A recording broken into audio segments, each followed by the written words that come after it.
There is a lot more awareness about autism now than there was 10 years ago. But children are still being diagnosed at 3, 4, 5 years, or sometimes even later. So, where is that gap coming from? The gap comes from a mismatch between when the signs actually appear and when people know to look for them. The brain changes in autism begin much before 1 year of age, but the diagnostic systems and even clinical training start looking at it only after the toddler years and beyond. So it's not that the signs aren't already present, it is that we don't know to recognize them. So what exactly should we be actually looking in the first 6 months of life?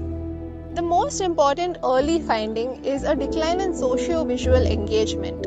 This means that the parents notice that the baby might not be looking at faces, making eye contact, smiling when smiled at, also called social smile. And the parents may also notice that the baby coos and babbles less frequently or in a monotonous way, even at this early stage. What comes next between 6 and 12 months of life? 3 things to watch for here. One is not responding to name call.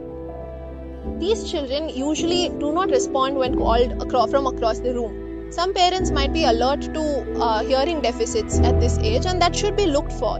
But most children with autism do not have a hearing deficit. They might react to the television being switched on or a wrapper being opened, but call their name from across the room and they don't turn. Second is proto-declarative pointing. At around 12 months of age, the child begins to point, but not just to ask for something, also to share an interest in something, like look at that dog or look at that cloud. This is called proto-declarative pointing, and it is one of the building blocks of social and language development. When this is absent, it is a red flag and should be evaluated further. Third is early repetitive behaviors such as hand flapping or rocking, or intense fixation on lights, spinning objects, etc. This can be detected even at 12 months is what research shows, and it should not be written off as a quirk, which it usually is. It is an important sign. And between 1 and 2 years. So this is when families raise concerns more directly. Yes, the signs become harder to miss here. Joint attention, that back and forth, let's look at this together. Or pretend play, that is when a child uses a banana as a telephone or tries to play house, doctor, patient. These are very limited or absent.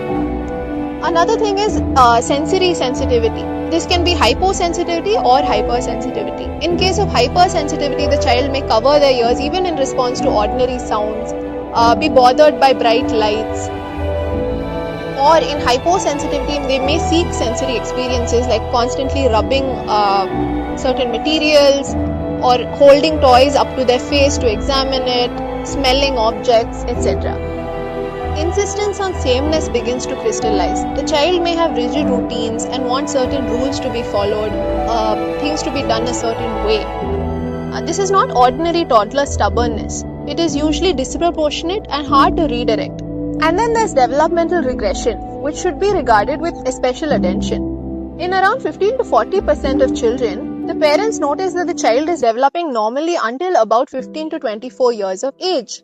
The child attains speech, starts speaking a few words, waves bye-bye, is able to socially communicate.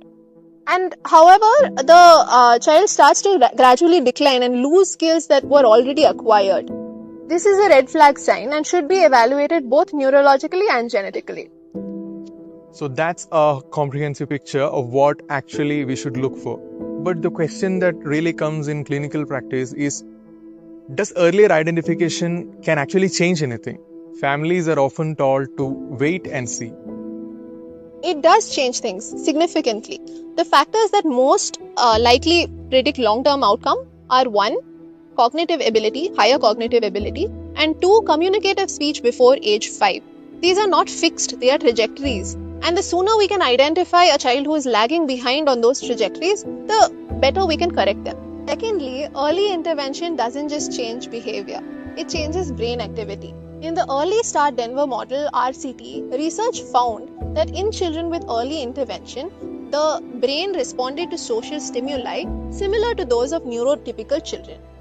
And this shows that this is because of increased brain plasticity at a young age. That means the brain is being shaped by experience.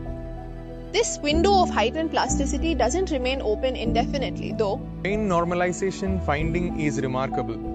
So that's not just a behavioral change, but it's actually a measurable change in which brain actually responds. So how does this matter clinically? This means parental concern is clinical data. The American Association of Pediatrics recommends screening all children at 18 and 24 months of age with the MCHAT, which is a parent-reported questionnaire for autism. However, parental concerns before this should not be dismissed. We know from studies that the younger siblings of children with autism can show changes in EEG when compared with neurotypical children as early as 9 months of age. This means that the biology is there. Every month between when a concern is raised and when the child starts receiving support is a month of highly plastic, highly responsive brain that isn't getting what it needs. If the parent expresses that there might be a problem, this should be met not with reassurance, but with support and a referral.